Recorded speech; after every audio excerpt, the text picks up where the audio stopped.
I never liked charity events. The whole atmosphere always seemed too polished, too rehearsed. Like a play where everyone had memorized their lines and forgotten why they were there in the first place. Maybe that sounds cynical, but it's how I felt walking into the private estate near Savannah that evening. The gravel crunched beneath our shoes, and floodlights cast long, artificial shadows across the perfectly trimmed hedges. Everything was manicured, the lawn, the guests, the lies. Megan looked stunning. She always did, and I always noticed. Her dress was dark green satin, the kind that caught the light just right when she moved. Her hair was pinned up with quiet elegance, and her smile, as always, was camera-ready. But tonight, her grip on my arm felt a little too tight, and her smiles came half a second too late. We parked a few yards from the entrance. As we walked up the path, I kept expecting her to say something. A warning? Maybe? Or even a compliment to break the silence. But nothing came. Just the occasional polite nod to passing guests and a vague, distant look in her eyes. Something was off. Megan rarely brought me to events like this. It had become our unspoken agreement. Her career events were hers, and I stayed out of the spotlight. She'd always said I didn't fit the energy, which was her diplomatic way of saying I didn't play the game the way she did. So when she insisted I come, I knew something had shifted. The crowd was exactly what I expected. Donors, executives, their surgically enhanced spouses, and a live jazz quartet tucked away near a champagne fountain. Waiters glided through the space with flutes and canapes, weaving between groups deep in hollow conversation. I tried to blend in, but my eyes kept drifting, scanning the room before I even knew why. Then I saw him, Grant. If arrogance had a face, it would wear his. Tall, with a tailored navy suit and that expression that says, "I already know you're beneath me." He had a hand in his pocket and a wine glass in the other, laughing at something someone said. Not because it was funny, but because that's what people like him do in rooms like this. Megan tensed the moment she saw him. She didn't flinch, didn't speak, but her fingers tightened around my arm. Her mouth smiled, but her eyes didn't. When Grant finally noticed us, he walked over without hesitation, his confidence radiating off him like heat from asphalt. "Megan," he said, nodding, then turned to me. "And you must be the husband." His tone was practiced, not friendly, not hostile, but condescending in a way he probably thought was subtle. I extended a hand. "Mark." He shook it. Firm grip, quick release, no eye contact after the fact. Megan stood there between us, her posture stiff, as if trying to physically keep us apart without making it obvious. "We were just talking about the upcoming foundation rollout," he said, as if I was already supposed to care. "Sounds exciting," I replied, my voice flat. Grant chuckled like I'd made a joke. Megan gave him a look I couldn't quite read. Tension hung in the air, thick and electric. Then she excused herself, saying she needed to check in with the event organizer. I didn't argue. She left her purse behind. I stood there alone for a moment, feigning interest in a nearby display of silent auction items. A painting, a signed football, a trip to some vineyard. I didn't see any of it. My eyes were on her bag. Her phone lit up once, then again. I told myself not to look, that I'd be violating some invisible rule. But when you're married to someone, when you share a life and a bed and 10 years of memories, you know when something's not right. So I looked. One message. From Grant. "Why is he here?" 7 words. That was it. But they told me everything I needed to know. Not, "Did you tell him?" Not, "Is he suspicious?" Just irritation. As if I was an obstacle to be managed. As if my presence was some unwanted variable in their otherwise controlled equation. I didn't think. I didn't plan. I just moved. I reached into my coat pocket and pulled out the note I had written that morning. A contingency I hoped I wouldn't need.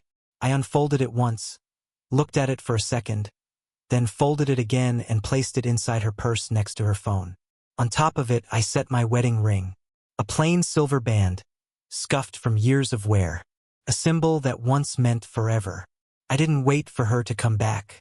I walked out the front door, down the long path lined with lanterns, past the valet offering confused glances, and into the humid night. I got in my car and started driving, not caring where. My hands were steady. My heart wasn't racing. There was no dramatic music swelling in my ears. Just silence, heavy and absolute. Later, I'd hear secondhand what happened when she returned.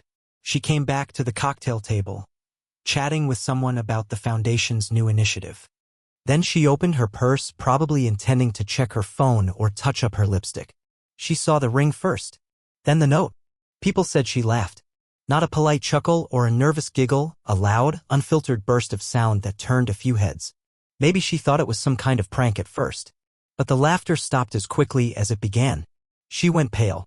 Her hands started to shake violently, uncontrollably, like she couldn't anchor herself. Someone asked if she was okay. She didn't answer. She just sank into a chair, silent and still, like the world had tilted and she didn't know which way was up anymore. And maybe she didn't. Maybe for the first time she realized the game was over. Not just exposed, over. There would be no scene, no confrontation. No fight in the parking lot. No screaming match in our kitchen. Just the absence of me and the echo of a life she had slowly unraveled one message at a time. That was the end. Not when the lawyers got involved. Not when the house was sold or the signatures were finalized. It ended right there, in a room full of people beneath a chandelier, with her shaking hands hovering over the life she had just shattered. The road back from the estate was long and winding, literally and metaphorically. I didn't go home. I just drove. Through the outskirts of Savannah, past neighborhoods I didn't recognize, through stretches of nothingness dotted by gas stations and shutter diners. I didn't turn on the radio. Didn't check my phone. Didn't cry. But something inside me had cracked open. Not like a dramatic collapse. More like the quiet sound a wall makes when it finally gives under the weight it was never meant to carry. I must have driven for 2 hours before I pulled into a vacant parking lot outside an old convenience store and just sat there, engine humming.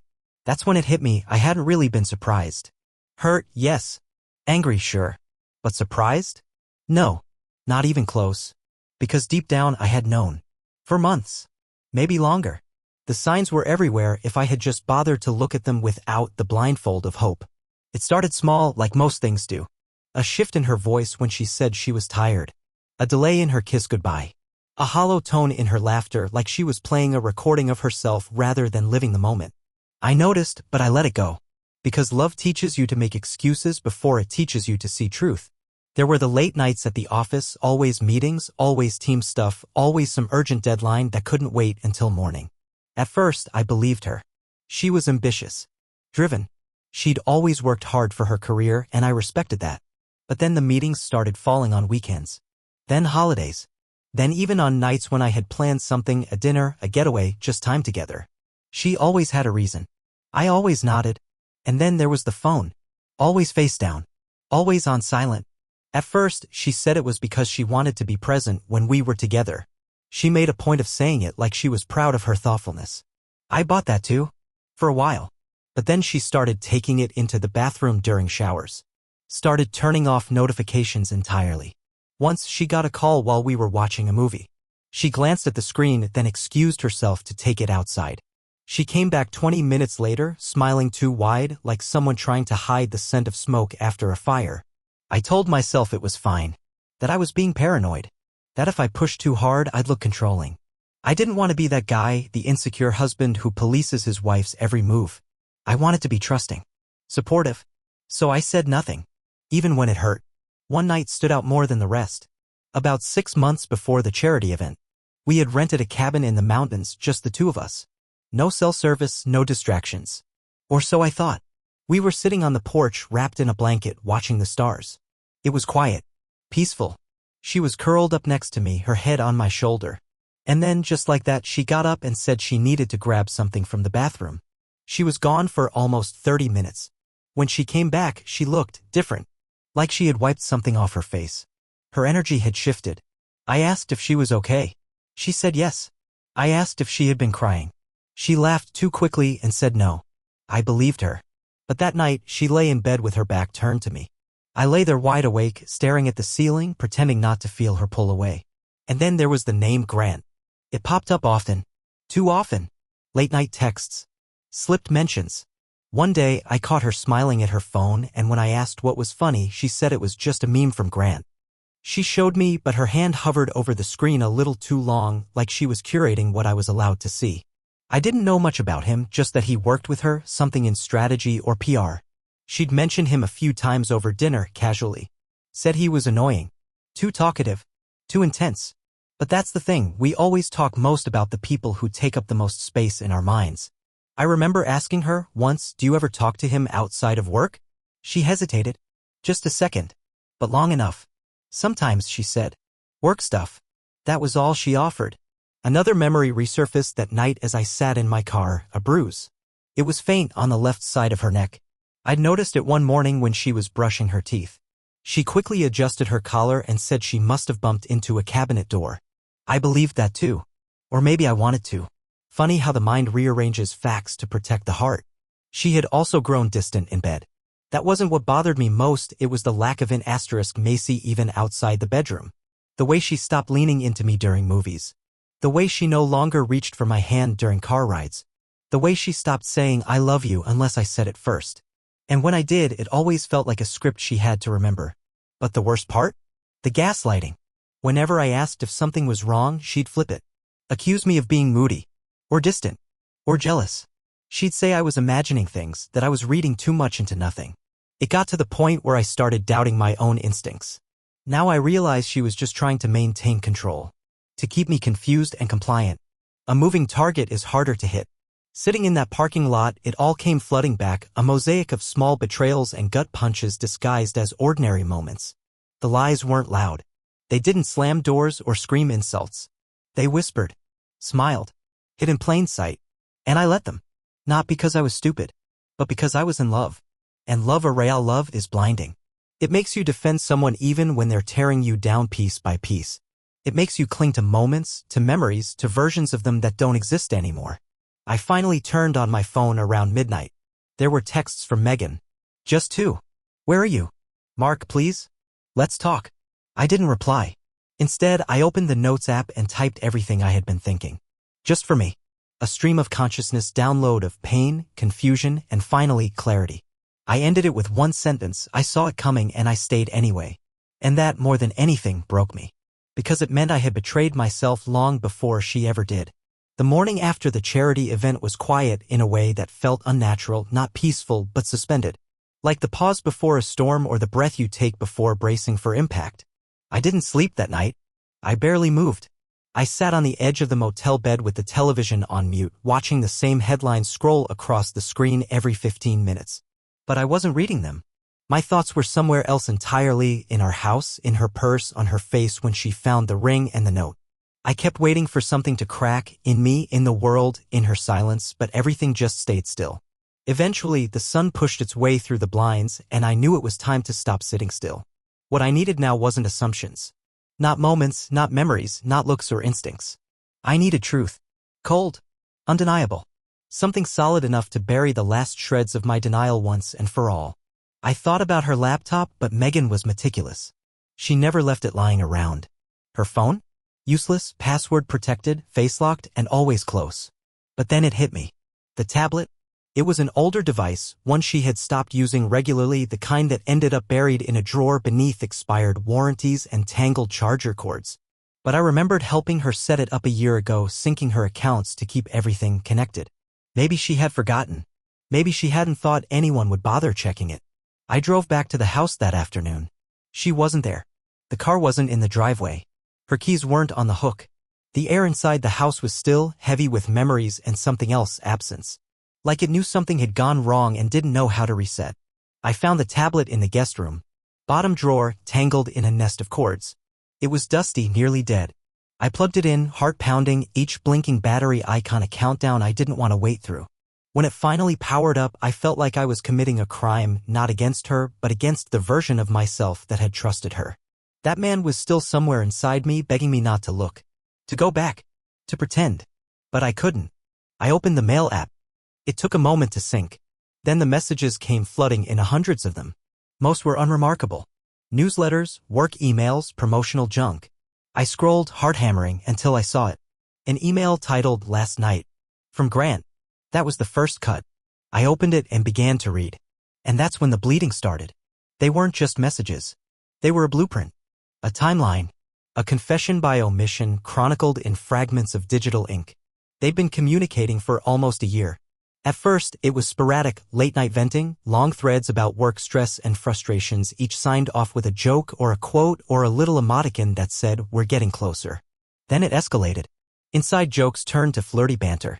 Confessions about dreams, doubts, and disappointments. Then came hotel room numbers.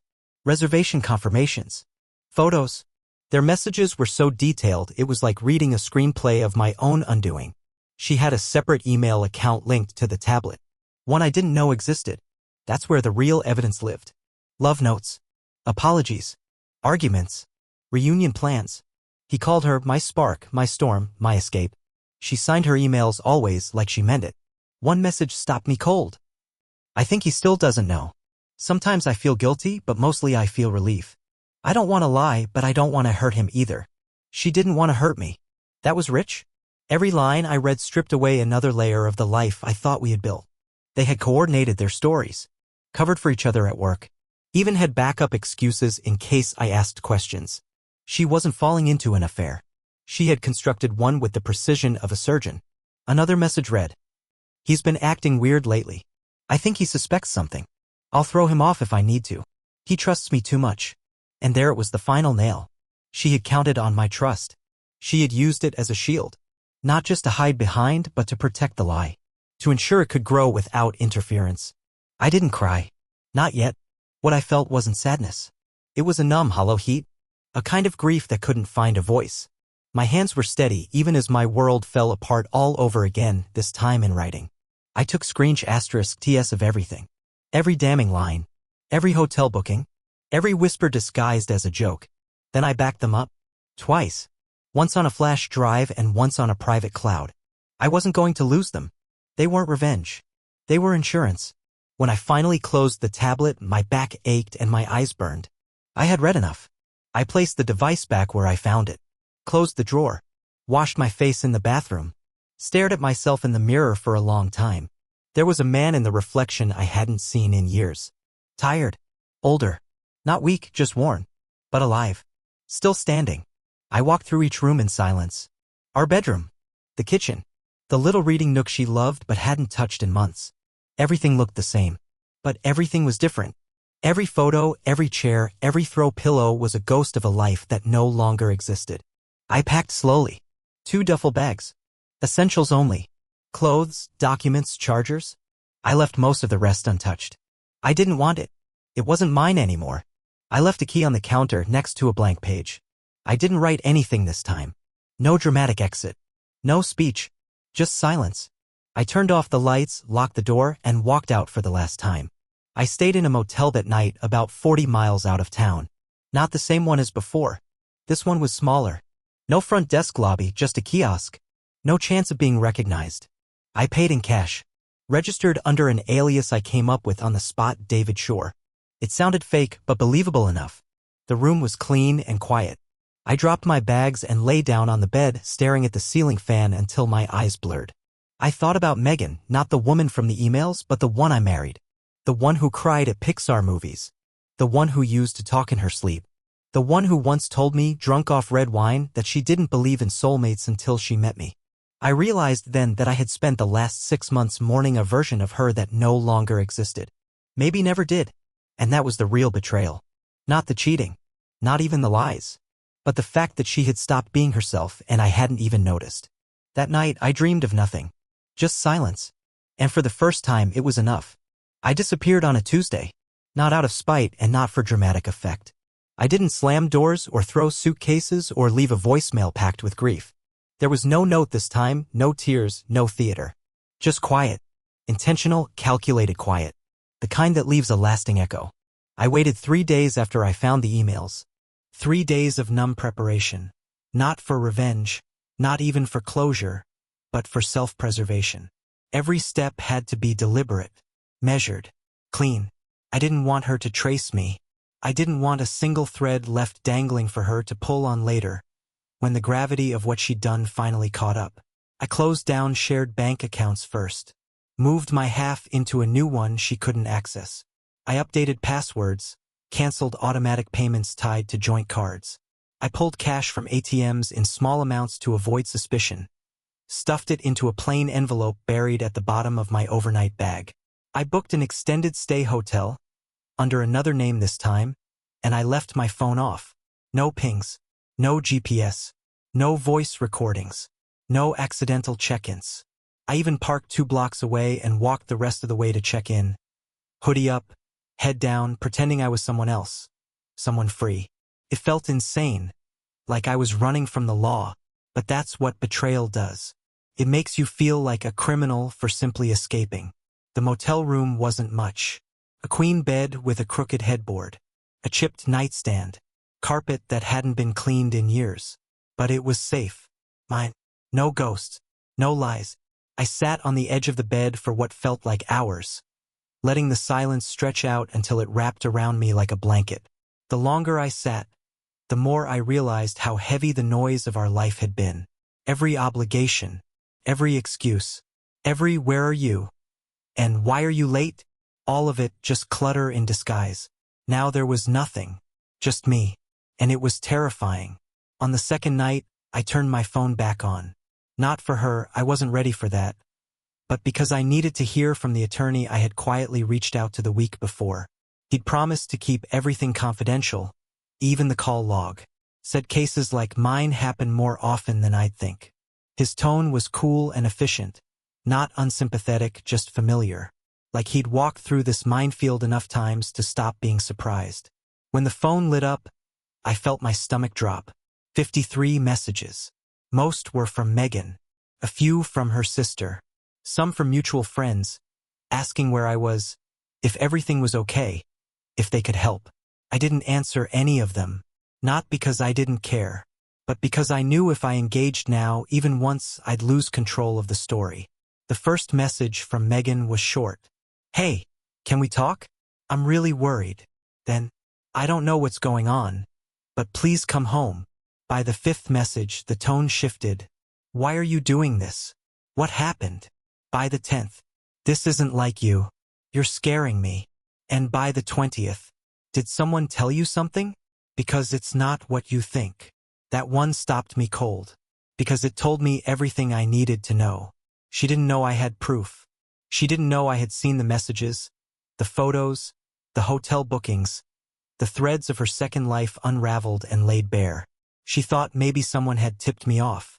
Maybe I'd overheard something or stumbled onto a hint and bolted out of suspicion. She was still scrambling to manage the narrative, still trying to stay ahead of the fallout. It was pathetic and familiar. I read through all her texts in one sitting, watched her cycle through confusion, fear, denial, apology, gaslighting, and finally, desperation. "I miss you. Please just let me explain. It wasn't serious. It was a mistake. I was lonely. You've been distant too. You've been cold. I didn't know how to reach you anymore." That one made me laugh, because of course it was my fault. Of course the betrayal was born from my failure to read her mind, to anticipate her needs while she orchestrated weekend retreats with Grant behind my back. Of course my coldness was the catalyst, not her cowardice. By day 3, the messages stopped coming. Her sister tried once more, sending a long, well-meaning paragraph about forgiveness, about how Megan was going through something, and that love means weathering storms. I appreciated the tone, but I didn't answer, because I wasn't weathering anything anymore. I had left the storm behind. That night, I sat down at the little writing desk in the motel room and wrote a single email to my attorney. I attached a folder of **TS and labeled it, "Evidence of Infidelity." No commentary, no emotion, just digital truth. I hit send, closed the laptop, and let the weight of that click wash over me. There was no turning back now. The next morning, I began unspooling the parts of my life that were still tangled with hers. I called the storage company to rent a small unit. Drove back to the house when I knew she'd be at work. Parked a few houses down, pulled my hoodie up, and moved fast. I packed only what was mine: photo albums, a few books, keepsakes, clothes, and a handful of gifts from my parents. I didn't touch her things. Didn't rummage through drawers or take petty revenge. That would have been satisfying in the moment and hollow afterward. I wasn't here for revenge. I was here to reclaim myself. Before I left, I stood in our bedroom, the place where we'd once planned our future, picked names for kids we never had, debated paint colors, and made quiet promises in the dark. It didn't feel like a bedroom anymore. It felt like a crime scene. And I was both victim and witness. I left a second key on the kitchen counter. Next to it, I placed a single manila envelope with my lawyer's business card inside. That was it. No words. No goodbye. Just consequences. Back at the motel, I made a decision. I would stay off the grid until the papers were served. Until everything was locked in place. The last thing I needed was a plea for reconciliation, or worse, a theatrical apology begging me to salvage what she'd already burned to ash. I watched her social media from a burner account. Not because I missed her, but because I needed to see the mask slip. And sure enough, it did. She posted photos, smiling, radiant, the perfect life projected in curated Snapchat*TS. A quote about growth. A selfie with friends. One carefully framed *T of our dog who now looked more like hers. But then came the cracks. An uncharacteristically vague status update, sometimes you think you know someone. A cryptic story about starting over. Then silence. I knew what that meant. She was spiraling. And it didn't make me feel good. It didn't make me feel anything, really. Just numb. Like watching someone drown in a pool they dove into willingly. My attorney called 3 days later. We served her this morning, he said. She was surprised. Of course she was. Because women like Megan always are. They believe they're the puppeteers, the story writers, the narrators. They never think the quiet ones will walk. They think if they talk fast enough, cry long enough, twist deep enough, they'll keep control. But I didn't give her the chance. I disappeared.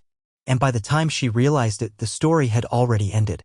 The thing about justice is that it doesn't always come with a gavel or a grand speech. Sometimes it arrives quietly in the form of an envelope, a court date, and a judge who doesn't care about tears, only facts. And for once, facts were on my side. Georgia law recognizes adultery as grounds for divorce. That was the phrase my attorney used when we sat down for our first formal meeting. He said it like a warning and a promise. We can't guarantee how a judge will rule, he added, adjusting his glasses, but based on what you've provided, well, let's just say you've got more than enough. More than enough. That's what I had. *TS of in*, mate emails, timestamped hotel receipts, messages that danced around love and lust with all the subtlety of a wrecking ball. She hadn't been careful. Or maybe she thought I'd never dig deep enough. Either way, the digital trail was airtight. The legal process started slowly, as it always does. Paperwork, notarized statements, asset declarations. But the foundation was solid. I wasn't making wild accusations. I was presenting evidence. Cold, emotionless truth. No embellishment, no exaggeration. Just the reality she created, laid bare in black and white. Megan didn't respond at first. She ignored the initial paperwork. My lawyer called it stalling through silence. He'd seen it before, a tactic designed to create delay, to gain time, to plan a counter-narrative. And when she finally did respond, it wasn't with humility or remorse. It was with strategy. Her attorney fired back with a request for mediation. Claimed there had been misunderstandings, that no physical infidelity could be proven, and that emotional betrayal, while regrettable, was not sufficient grounds for punitive damages. I almost laughed when I read that. Because the only thing more insulting than betrayal is watching someone try to negotiate it. But I stayed quiet. That was my power now. Silence. Focus. When we finally stepped into that courtroom, it was nothing like the movies. No theatrics. No outbursts.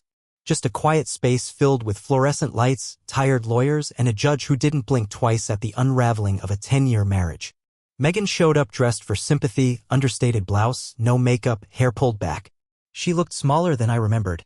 Like someone who'd been shrinking by the day and only just realized the mirror wasn't lying. She didn't meet my eyes. Not once. Her attorney did most of the talking, a lot of hedging, a lot of framing. He painted her as lonely, confused, emotionally neglected. Said the marriage had been deteriorating for years. That she had made mistakes, yes, but that she was willing to reconcile if only I'd agree to counseling. The judge listened. Took notes. Then turned to my attorney, who responded with precision. We are not here for counseling, Your Honor. We are here for dissolution. My client has provided irrefutable evidence of repeated, deliberate infidelity, complete with names, dates, and explicit correspondence. We're asking for an equitable split, retention of the marital home, and compensation for shared assets misused during the affair. He handed over the folder. The judge flipped through it quietly, page after page, email after email, photo after photo. Megan sat there, shoulders stiff, lips pressed tight. Her mask didn't crack. Not yet. But when the judge looked up and said, "I see no ambiguity here," I watched her flinch. The ruling didn't take long. I kept the house. Not out of spite, but because I needed stability, something solid to rebuild from. I was awarded the car, the savings, and, most symbolically, the dog. Megan had tried to argue that he was hers, since she did most of the walking. But the judge saw through that, too. "You walked the dog," he said. "He kept him company." And that was that. The financial judgment wasn't massive, but it was meaningful. Megan was ordered to pay restitution for misused joint funds, hotel bills, flight tickets, gifts that weren't for me. The court recognized it not as a divorce penalty, but as a reimbursement, an acknowledgement that deceit carries cost, even when it wears a pretty face. Her legal team tried to appeal, said the judgment was harsh, that she had been emotionally vulnerable, that I was vindictive. I didn't respond, because I didn't need to. The papers were signed. The gavel fell. The chapter closed. And yet, the aftermath was its own kind of reckoning. After the court date, Megan tried once more to reach me. She left a voicemail. Her voice was soft, uncertain. Not the confident woman I'd once known, nor the cold strategist who had tried to twist the truth. "Mark, I don't know if you'll even listen to this, but I just wanted to say I'm sorry. Not for what happened in court, but for everything before. I lost myself. I know that sounds cheap, but I did. And I think I've finally realized what I threw away." I deleted the message without listening to the rest. Because closure doesn't come from apologies whispered after consequences. It comes from knowing you did what you had to, even when it hurt. Megan didn't reach out again. Not directly, but word spread. Mutual friends picked sides or more often stayed silent. A few reached out quietly, said they'd suspected something, but didn't know how to say it. I didn't blame them. It's hard to speak truth into someone else's denial. And Megan, she changed. She went from apologetic to angry. When sympathy didn't work, she rewrote the narrative. She told people I'd been controlling, that I had ignored her, that the marriage had died long before she crossed the line. I let her talk, because justice had already spoken, and it had sided with the truth. After the divorce, Megan tried one last trick: reputation management. She couldn't win in court, so she pivoted to the court of public opinion. That's where she'd always thrived anyway. Smiling in photos, making sure the world saw her best angles, carefully editing the truth into something more flattering. First came the social media posts, cryptic captions, quotes about betrayal and finding yourself. Then the not-so-subtle jabs, stories about emotional abandonment, hashtags about healing. She didn't name me, but she didn't have to. The implication was clear. I had driven her to her mistakes. It might have worked too, but she underestimated something. People knew us, really knew us. The friends who'd been at our wedding, the ones who saw me stand by her through career changes, burnout, family drama, they didn't buy the revised script. Quietly, the truth spread. Not gossip, not drama, just clarity. People talk. *TS speak louder than hashtags. Her stories dried up. Her allies thinned. And her career, once so carefully cultivated, began to unravel. Word got around. Grant transferred to another city. I don't know if it was damage control or coincidence, but either way, she lost her partner in crime. Then she resigned from her job. No announcement, no farewell post, just gone. One day, her LinkedIn said, "Seeking new opportunities." The next week, it said nothing at all. I didn't celebrate. I didn't need to. Watching someone's facade crack is less satisfying than you'd think. It's just sad. You realize they were never as powerful as they pretended to be. Just scared, just flawed, just clinging to illusions. Eventually, she stopped trying to reach me. No more voicemails. No more mutual friends passing along messages. Just silence. And for once, it was the kind of silence I didn't dread. I live near Tampa now. A modest apartment, 2 blocks from the coast. The mornings are quiet here. Just the sound of waves, birds, and the occasional bike bell from a passing neighbor. I work remotely. I run every morning. I cook for one. I keep things simple. There's no new relationship and I'm okay with that. I'm not afraid of love, but I'm not searching for it either. For now, peace is enough. I've learned that healing doesn't arrive like an epiphany. It sneaks in routines, in stillness, in the absence of chaos. I still have days where memories knock on the door, but I no longer let them move in. I don't hate Megan. I don't wish her well either. I just don't think about her. And that in its own way is the most profound freedom. I used to believe peace was something you earned, a prize for enduring. But now I know, peace is what's left when you finally stop trying to hold together something that was never whole. Sometimes survival isn't dramatic. It's not walking out in a blaze of glory. Sometimes it's quieter, simpler, leaving the house you built with love because it stopped being a home. Sometimes peace is just what's left when the noise finally ends. And I'll take it.